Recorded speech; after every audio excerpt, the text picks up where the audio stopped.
আপোনালোকে বাৰু কেতিয়াবা ভাবিছেনে যে চিম কাৰ্ডখনৰ এটা ছাইড কিয় কটা থাকে? নিশ্চয় নাই ভবা চাগৈ। আৰু ভাবিলে আপোনালোকে সেই কথাষাৰৰ উত্তৰটো নাজানে। উত্তৰটো হ'ল যে পুৰণি কালত যেতিয়া মোবাইল ফোন আৰু চিম কাৰ্ডবোৰ ব্যৱহাৰ হৈছিলে, তেতিয়া চিম কাৰ্ড আৰু মোবাইল ফোন এটা বেলেগ বেলেগ বস্তু আছিলে। আৰু মই এতিয়াই কৈ থওঁ যে চিম কাৰ্ডবোৰ পুৰণি দিনত ৰেক্টাংগুল অৰ্থাৎ আয়তাকাৰ আছিলে। মানুহবোৰে তেনেকৈ চিম কাৰ্ড আৰু মোবাইলবোৰ ব্যৱহাৰ কৰি আছিলে। তেতিয়াৰ দিনত চিম কাৰ্ডখন মোবাইলত ভৰাওক আৰু কাৰোবাৰ লগত কথা পাতিব পাৰিব, তেনেকুৱা ধৰণৰ আছিলে। আৰু তেতিয়াৰ দিনৰ মানুহবোৰে তেনেকৈ চিম কাৰ্ডবোৰ ব্যৱহাৰ কৰি আছিলে।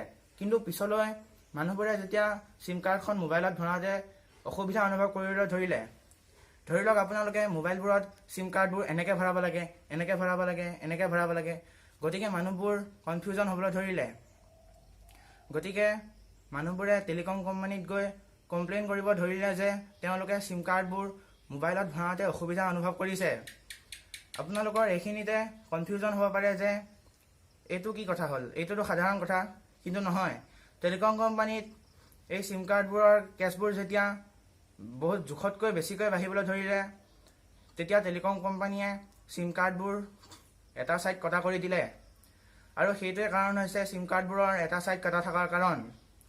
আৰু এতিয়াতো ষ্টেণ্ডাৰ্ড চিম আহিলে, মাইক্ৰ' চিম আহিলে, নেন' চিম আহিলে, ই চিমো আহিব। আপোনালোকে ই চিমৰ কথাটো শুনিলে নিশ্চয় আচৰিত হ'ব। ই চিমখন মোবাইল ফোনৰ কোম্পানীবোৰে ভৱিষ্যতে আৱিষ্কাৰ কৰিম বুলি ভাবিছে। তেওঁলোকৰ মতে ভৱিষ্যতে মোবাইলবোৰ পেপাৰৰ নিচিনা হৈ যাব, অৰ্থাৎ কাগজৰ নিচিনা হৈ যাব। আৰু তাত তেতিয়া চিম কাৰ্ডবোৰ ভৰাওঁতে নিশ্চয় অসুবিধা হ'ব। সেই বুলি ভাবি তেওঁলোকে ই চিমখন যেতিয়া ভৱিষ্যতে আপোনালোকে মোবাইলবোৰ কিনিব, তেতিয়া তাত ফিক্স হৈ থাকিব। আৰু তেতিয়া ই চিমখনত আপোনালোকে যেতিয়া আপোনাৰ নম্বৰটো এছাইন কৰিব, তেতিয়া পুৰণি চিমখনৰ লগত আপোনাৰ চিমখন এছাইন হৈ যাব। আজিলৈ মোৰ ভিডিঅ'টোত ইমানেই। যদিহে মোৰ ভিডিঅ'টো চাই আপোনালোকে উপকৃত হৈছে, তেনেহ'লে কমেণ্ট বক্সত জনাব।